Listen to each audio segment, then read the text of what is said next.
Good morning and happy Sunday. Sunday mornings. Ooh, almost spilled my coffee on Mom's white carpet. Don't tell her. My name is Kerri Wade. I have wet hair. I just got out of the shower. I've got class this morning, and so it's just a run Sunday for me. I am a Reiki Master Teacher, and I am a Karuna Reiki practitioner as well as a certified hypnotherapist. And Reiki, I've talked a lot on here about Reiki and how Reiki works, and I want to give you just a visual. This is something I was kind of just reminded of in class yesterday. So I borrowed one of Connor's little toys. Isn't he awesome? Actually, it's Jax's toy. And I always talk about how Reiki heals on all 4 levels. So we have our physical level. Let's just pretend this is a real person. We have our physical level. Right outside of that, as if a little invisible shield around here, is the mental. And then another layer on top of that, which is the emotional. And then finally, on top of all of those, all around, is the spiritual body. These are all energy bodies that we have. So, physical, mental, emotional, spiritual bodies. Reiki works on the spiritual body first. And that just goes to show you how it goes to the root cause. Because in my belief, everything starts on that level. Any dis-ease that we have in our bodies, in our lives, in our emotions or mental issues that we're dealing with, whether they be anger issues or depression or physical ailments. They start on spiritual and they manifest into something physical. Reiki starts with the spiritual level, and it is a spiritual healing. Reiki literally stands for, or translates as, Rei means of the heavens, of God, of spirit. And Ki is life force energy. And so it is spiritual life force energy. We have life force energy running within us, all over us, in those different bodies, the physical, the mental, emotional, and spiritual body. And so anyway, so that's where Reiki starts, is at the root cause. And that's why people experience such huge shifts in their healing process, because we're not starting just with the physical. We're starting deeper than that. So anyway, I just thought I'd throw that in. Just one of those things, and that was in the class that I'm auditing yesterday, that I thought, that's just a great visual. He didn't have a fancy toy like this. He had to draw a little airplane man on the board, but maybe I'll take him this, right? Connor, you want your toy back? There you go. So anyway, just a little tidbit. I thought that was kind of interesting. Today's chapter from the Book of Awakening by Mark Nepo is called Where We've Been. This is really interesting. Oh, don't make squeakies, please. like he's going to pay attention to that. I have been born again and again, and each time I have found something to love, by Gordon Parks. Our ability to find something to love and to love again for the first time depends greatly on how we resolve and integrate where we've been before. A great model for us exists in the chambered nautilus, an exquisite shell creature that lives along the ocean floor. The nautilus is a deep-sea form of life that inches like a soft man in a hard shell, finding its prayers along the bottom. Over time, it builds a spiral shell, but always lives in the newest chamber. The other chambers, they say, contain a gas or liquid that helps the nautilus control its buoyancy. Even here, a mute lesson in how to use the past. live in the most recent chamber, and use the others to stay afloat. That's beautiful. Can we, in this way, build strong chambers for our traumas, not living there, but breaking our past down until it is fluid enough to lose most of its weight? Can we internalize where we've been enough to know that we are no longer living there? When we can, life will seem lighter. It is not by accident that the nautilus turns its slow digestion of the bottom into a body that can float. It tells us that only time can put the past in perspective, and only when the past is behind us and not before us can we be open enough and empty enough to truly feel what is about to happen. Only by living in the freshest chamber of the heart can we love again and again for the first time. That's a pretty cool little creature. I didn't even know about that. See, you get a science lesson today too. How about that? So, let's do this real quick. Just because it's Sunday and I feel like it. If you can, just take a moment just to close your eyes and center yourself. And imagine the passages that have brought you to who you are.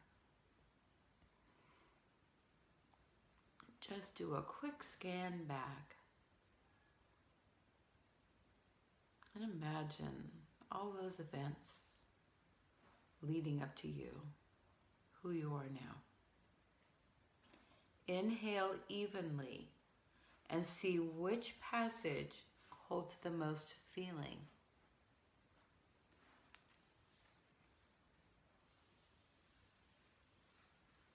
Breathe steadily and ask yourself, is the past living in me, or am I living in this passage of the past?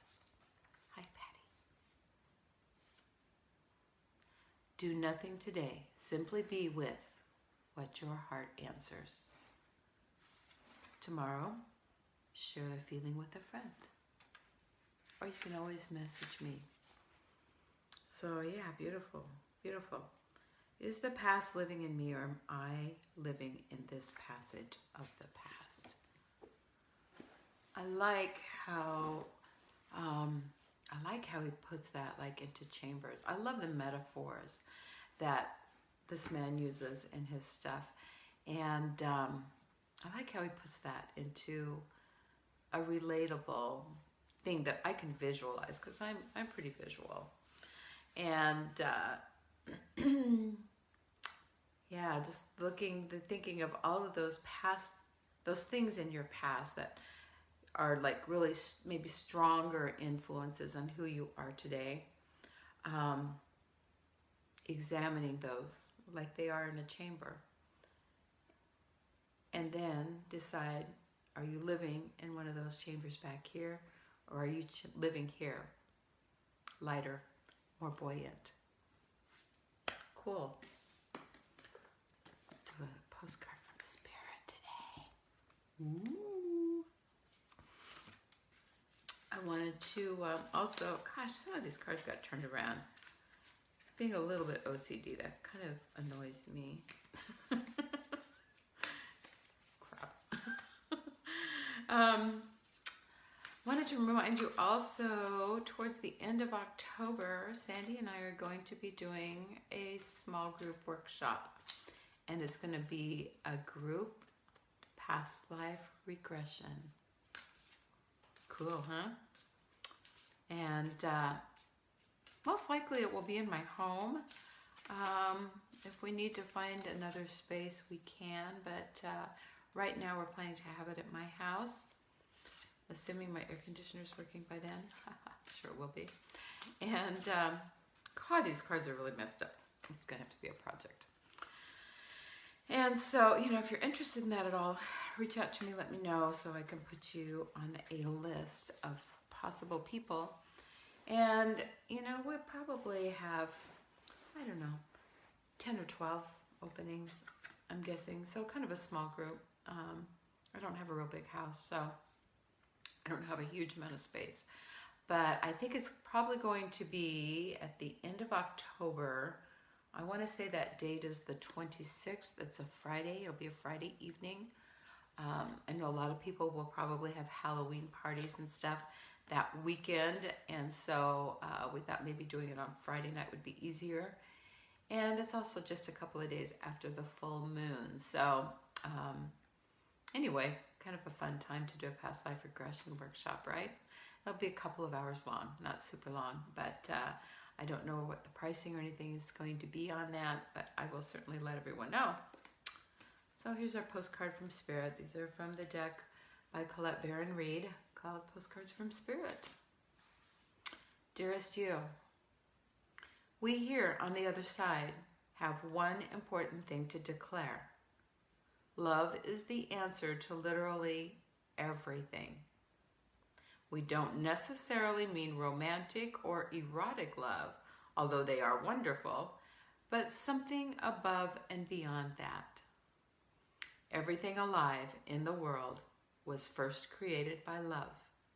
Spirit sends love to animate life and birth it into existence. Love is without conditions, and it is based in reverence and a fierce and joyful respect for life. Love thrives when you focus on it, and we want you to turn away from anything that causes it to wane. Love is when you no longer see yourself as other, separate from, better or less than, etc. When you act as love, you give permission to the world to thrive and grow as it will. Can you let go of what is not love and ask, what would love do? Love is waiting for you, always and forever. We just adore you over here. Here's your postcard. Isn't that awesome? Beautiful. Okay, I'm going to straighten up my cards before I go to school. Go feed the puppy doggies. And you guys have a great Sunday. Our new school, oh my gosh, Sweeha just moved. Sweeha, Southwest Institute of Healing Arts.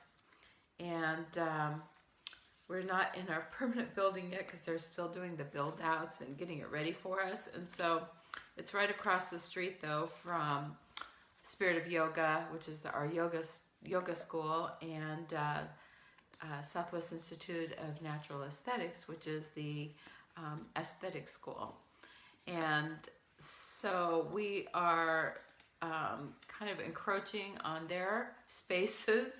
Well, we have our classes in there too, so it's a little bit chaotic right now, but it's going to be so awesome having all of our schools right there together. And it's such a beautiful, beautiful environment with the little ponds and lakes and waterfalls and all the ducks. You guys, it's so funny. I was telling my mom about this last night. In the yoga studio, it's like 3 rooms, 3 big yoga rooms, but they're all glass, ceiling to floor glass windows that look out on this little lake area and stuff. And there's all these, there's ducks and there's turtles out there. And it's so funny when in the yoga classes or any of the meditation classes or anything there, when they do the gong, all the ducks come up and they line up along the windows and look in. It's the funniest thing. And I've noticed it before. And when I had my yoga nidra session with Sarah last Friday, which was marvelous, thank you, Sarah,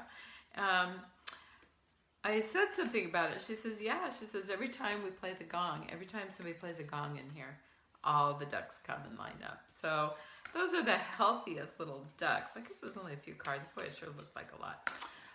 Those are the healthiest little ducks. They're so cute. They're so funny to watch, but they do. They all just line up. They're all just like looking in the window, like what's going on in there. So cute. So anyway, it's a beautiful new location. And, you know, our class this weekend is, I'm sure it's like a classroom there because they've got like all the estheticians, you know, steamers and magnifiers and all that stuff is all like against the wall so that we can have a circle of chairs in the middle. And so it almost feels like we're having our class in a storage room. It's kind of strange, but you know, I think they're hoping to be into our other building by the end of this week. When it's an accredited college, they can't close down for a few days to do these things, so they have to stay up and running, even though they're making a move. So, you know, it's all good. We're making it work. So, it's I give my gratitude for the students at Spirit of Yoga and the SWINA, the Natural Aesthetics School, for making room for us, because I know it's disturbing their environment too. But you know what? It's great. It's going to be wonderful having all of us together there. So it's a great school. If you guys ever want to do anything kind of fun, we call it Hogwarts, because it is like Hogwarts. And once you take a class there, you just can't stop taking classes. You know, you'll want to be there all the time. So it's a really cool thing to do. It's changed my life for sure. So have a great day. Happy Sunday. And I hope they get my AC fixed tomorrow. We'll find out if it's a simple thing or what. But thank you to the mama for letting Connor and I camp out here at her house for a few days while we get this worked out. I stopped at my house yesterday or last night on my way back from class, and it was 94 degrees inside my house. Can you imagine? That's awful. So I don't know what we would have done otherwise. I'm just really grateful we had a place to land for a few days here. So peace and blessings to you. Have a great day, and I'll see you tomorrow morning. Bye.